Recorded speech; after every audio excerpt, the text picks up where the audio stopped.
Thanks for joining us on KGW Plus. I'm Thomas Schultz. And I'm Ashley Grams. For months, we've been working on a series called Still Searching, focused on unsolved cases in the Pacific Northwest. We've heard from families desperate for answers and talked to law enforcement still searching for clues.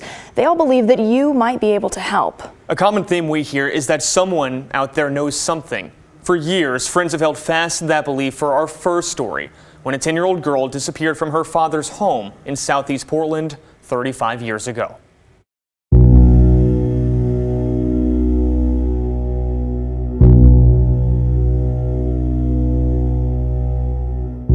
She's just very fun-loving, great demeanor. Alyssa Parker says she and Casey Perry hung out all the time. As kids in the 80s, they'd run around their Salem neighborhood together. Even back then, Parker knew something was different about Casey's upbringing. She's made fun of at school because of the clothes that she wore, or her teeth, or her hair, or how she smelled. She lived in squalor with her mom down there.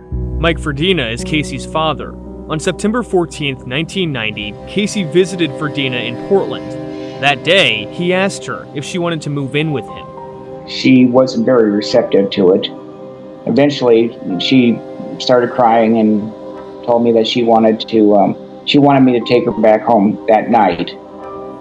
And I remember her calling me and saying that she wanted to run away and come back to her mom. Ferdina says he went outside for about an hour after arguing with Casey. When he came back in, his daughter was gone. You go into panic mode. At that time, we just figured she had probably taken off, started making her way back down to her mom's house. Casey was reportedly last seen at Keno's convenience store on Southeast Cesar Chavez Boulevard in Division, just blocks away from her father's home. Soon after her disappearance, Ferdina notified police and a search began. All over this neighborhood, her flyers were put up. The day after she disappeared, her mom and a friend, Brian George, showed up at the house. Casey, take the scent. Police dogs tracked Casey's scent to a nearby pond days after she disappeared. Divers searched the water. We can say with a reasonable amount of certainty that she's not here. At the beginning, I said, I don't think she ran away. I don't think she was kidnapped by a stranger. C.W. Jensen was a detective with Portland Police tasked with finding Casey. I'm not sure. Some days, I think that maybe this could be a custodial type of interference case. Other days, I have a very sick feeling that she's dead. Early on, he focused on her dad, honing in on the last family member to see the 10-year-old. The police had pretty much got tunnel vision, and they weren't researching or looking anywhere but at me. The polygraph didn't clear anybody that we polygraphed. I mean, I did wiretaps. I did things that 30 years ago people weren't even doing. But nothing worked. We were stuck. While police searched for answers, family and friends spoke to media. But quickly, Casey's father noticed something he found strange. This Brian George fella, he was actually conducting some of the interviews with the media. Brian George was dating Casey's mother, Tammy Perry. He would record these interviews, and he would sit there and watch himself on these interviews. For months, the investigation continued with no clues. Was it her? Then in 1991, there was a break in the case when George confessed to killing Casey. I never, ever thought that he would hurt anybody that he knew or loved. I can't explain what made him finally decide to confess to it. All I know is I never thought I'd see it my day that he confessed. George had a history of run-ins with the law. Before dating Tammy Perry, he served time in Washington for manslaughter. After Casey's disappearance, he was sent back to prison for bank robbery. There, he told investigators he buried Casey in Kelso, Washington. Casey was never found. And then it wasn't long after that he recanted his confession. George backtracked, saying he made up a confession to shed light on the case. And I just wanted to make one last effort to get this rejuvenated, to get the search back on track, and to get Casey's disappearance solved. We reached out to Brian George, who now lives in Eugene, for an interview. He never responded. 35 years later, no one else has come forward. I feel in my soul that she is gone. This is my hope that one day, somebody up in Kelso, Washington will stumble across her, and that's what we've been hoping all along, and that will be the physical evidence we need to put him away. I think that I have talked to the person responsible. I don't know who that person is. Portland police were not available for an interview, though say Casey's case is still assigned to a homicide detective. Still, it's unclear if Casey ran away or if she's somewhere in the woods of Kelso, Washington. Portland police are asking anyone with information about Casey Perry's disappearance to give them a call. Coming up, we go to Clackamas County, where a teenage girl vanished more than 50 years ago. Now detectives are trying to find out if a suspected serial killer may have had something to do with her disappearance. We're back on KGW Plus after this.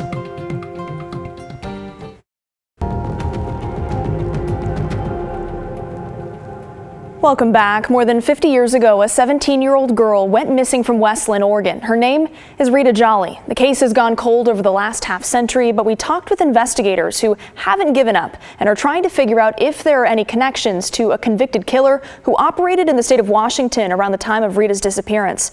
I also sat down with Rita's sister, who's looking for closure.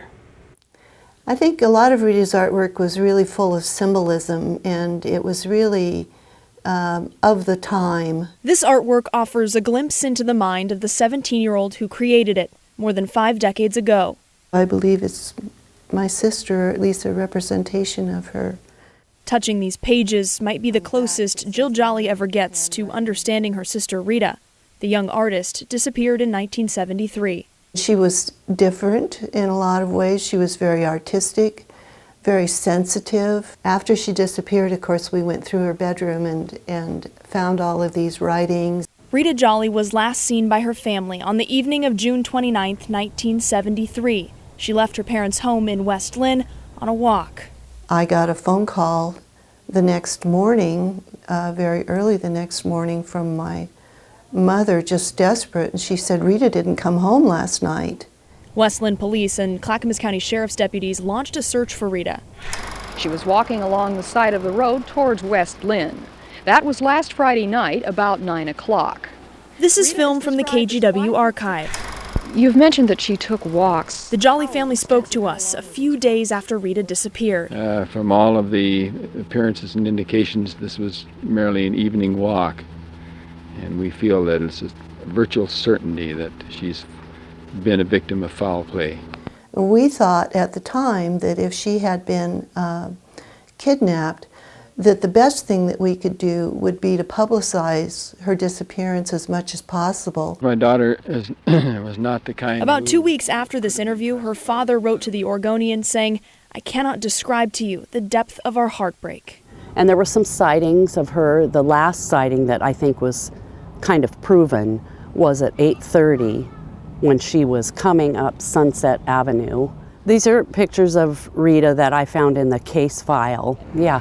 Kim Timius with the Clackamas County Sheriff's Office is still investigating Rita's disappearance all these years later. You know, even clear down at the coast, these people thought this hitchhiking girl could be her, and they actually talked to her, but it wasn't her. While she says those tips back in 1973 didn't bring investigators any closer to finding Rita, detectives did find out that she hitchhiked.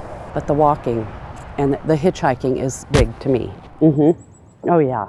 Today, Timius leads the investigation and brings with her renewed hope of a breakthrough in the decades-old case. Right now, she's taking a close look at suspected serial killer Warren Forrest, although the sheriff's office stops short of calling him a suspect. Forrest is serving 2 life sentences for killing a 20-year-old woman and a 17-year-old woman in the early 70s, and is suspected in the disappearances or deaths of several other women in Clark County. The first thing I wanted to know was the timeline. Timius met with Doug Mass and the Clark County cold case team in early January to talk more about Rita's case and review Forrest's history. We've got 2 victims in 1972, and we got a bunch in 1974. And so what was happening in 1973? You know, he didn't decide just to shut down for a year. So I'll get some ideas about what they're doing, and I would love to give answers. I won't say closure because I don't think there could ever be closure, but to give them some peace.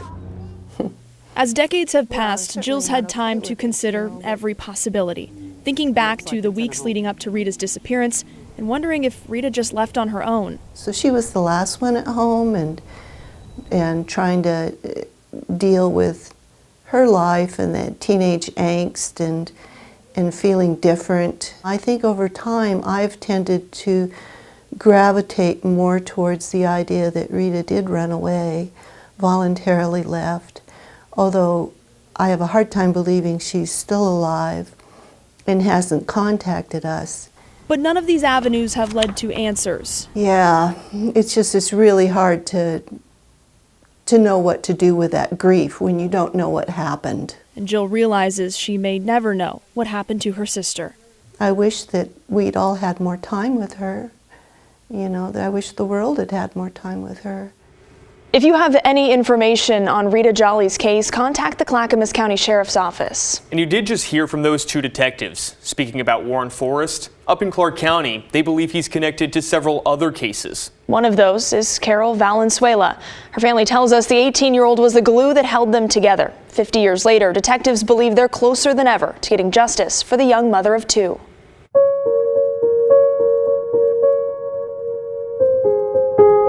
She was like that sunny, warm spring day.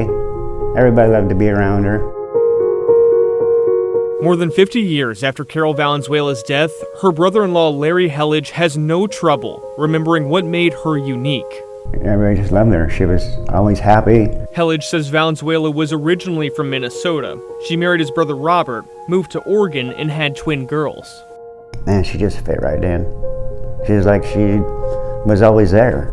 She felt interested in me, like she really deeply cared and wanted to see me succeed. So on August 2nd, 1974, detectives say Carol had an argument with her husband. She walked out the door and hitched a ride.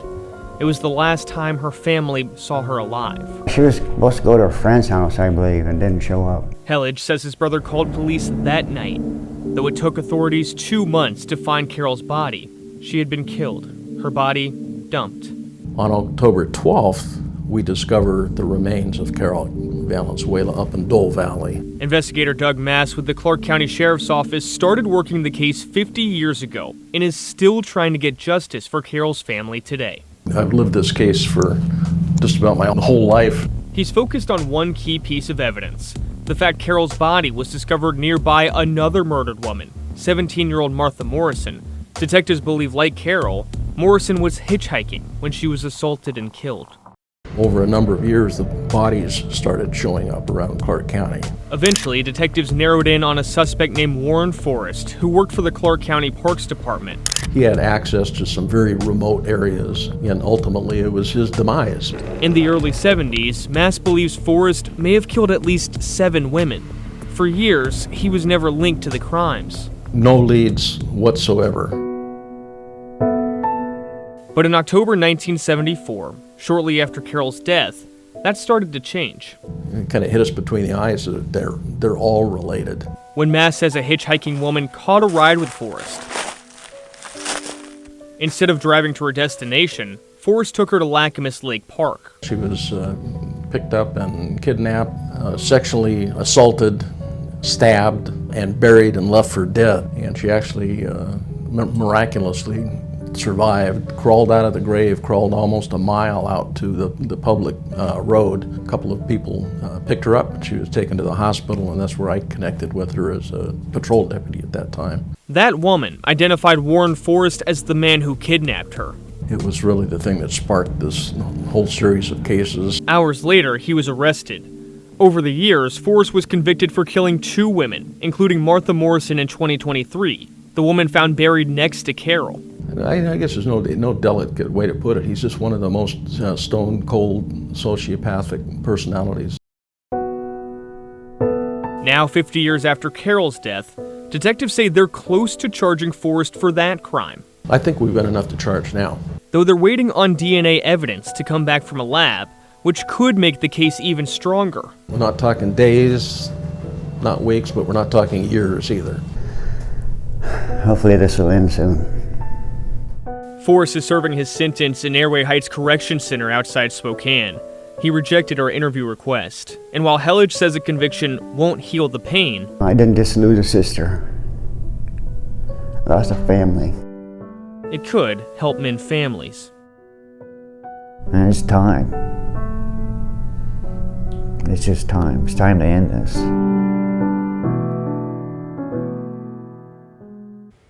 Other families believe DNA lab results could lead to answers for them too.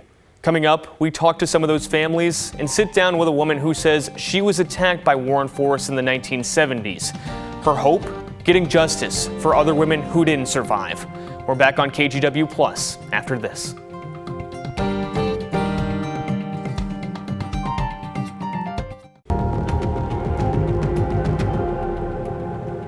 Welcome back. While speaking with Detective Doug Mass about Carol Valenuela, we learned a little bit more about just how deep this story goes. Investigators believe Warren Forrest killed at least 5 women, but say the true number could be far higher. And while Forrest will spend the rest of his life in prison, detectives are still pushing for justice. For nearly 50 years, Warren Forrest has lived behind bars. In 1979, the Clark County native was convicted of killing 20-year-old Krista Blake. Decades later, he was convicted of killing Martha Morrison after DNA evidence linked him to the 1974 murder. And detectives believe he's tied to the deaths of at least 5 other women. Over a number of years, the bodies started showing up around Clark County. Though the actual number could be far higher. I guess there's no delicate way to put it. He's just one of the most stone-cold sociopathic personalities. Detective Doug Mass has investigated these disappearances for decades. He took advantage of thinking that he was disposing of these bodies in places that they would never be found. Detectives say a couple women survived the attacks. One was Norma Jean Lewis. 50 years ago, I accepted a ride home from a stranger in a blue van, and it turned into the longest, most horrific night of my life. It was a typical summer afternoon in 1974. Lewis says she was 15 when Forrest offered her a ride home. It still agitates me thinking about it. During the ride, Lewis says Forrest pulled over and grabbed something from the back of the van. And when he got back into the van, he didn't get in the driver's seat. Instead, he opened the door to the back seat, got in behind Lewis, and put a knife to her throat. And he just kind of tugged and said, "Get in the back of the van." And from that point, it was just tears and begging. Lewis says Forrest gagged and groped her, then dragged her into the woods of Tukes Mountain and tied her up. And he strung the rope between my knees and the other rope connecting my ankles and my wrists. Fortunately, Forrest left momentarily. Lewis began chewing through the rope.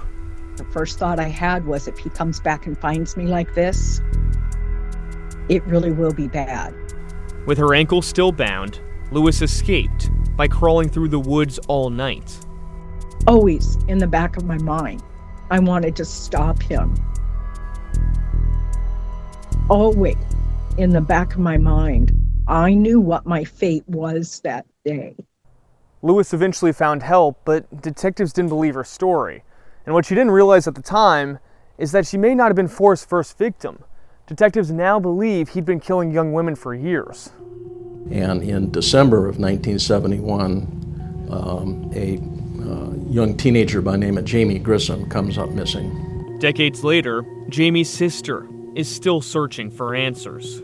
She made friends easily, and she was funny. That morning, Star Laura says Jamie went to school and never came home. I knew something was wrong. I just knew. The two were closer than most sisters. As 3- and 4-year-olds, they were taken away from their parents and younger siblings and placed in foster care. They agreed they'd never lose each other. We had a pact that was never going to happen. But in the more than 50 years since Jamie's disappearance, we've never found her remains. That pact still unfulfilled. It would mean everything if I found her remains. Jamie's belongings were discovered 5 months after her disappearance near Dole Valley, close to where 2 other women were found. One of them was Martha Morrison. Her blood, her DNA, was found on the defendant's torture weapon. The woman Forrest was finally convicted of killing in 2023 after DNA evidence linked him to her death. Martha got justice, and that's as close as all the rest of us can get. We reached out to Forrest for an interview. He said no, though detectives do believe more answers are coming soon, thanks to strands of hair found in Forrest's van from nearly 50 years ago. We had at least 7 different colors of hair. They classified about a dozen of the hairs as post-mortem, implying that the hairs that we found in the van came off people at the time who were not living. Mass believes new technology and testing of that evidence could tie Forrest to the woman found next to Morrison in the woods, Carol Valenuela. Hopefully this will end soon. Carol's brother-in-law Larry Hellage has awaited a trial for years, hoping Forrest is found guilty. I don't even know how to explain that. It means a lot. While families await answers, August 2nd, Forrest takes half a day off. Mass keeps searching. And we know there are other cases like these around Oregon and Southwest Washington, and we want to shine a light on them as families and investigators seek both justice and closure. If you would like to get in touch with us, send us an email at stillsearching@kgw.com. And thank you for watching on KGW+.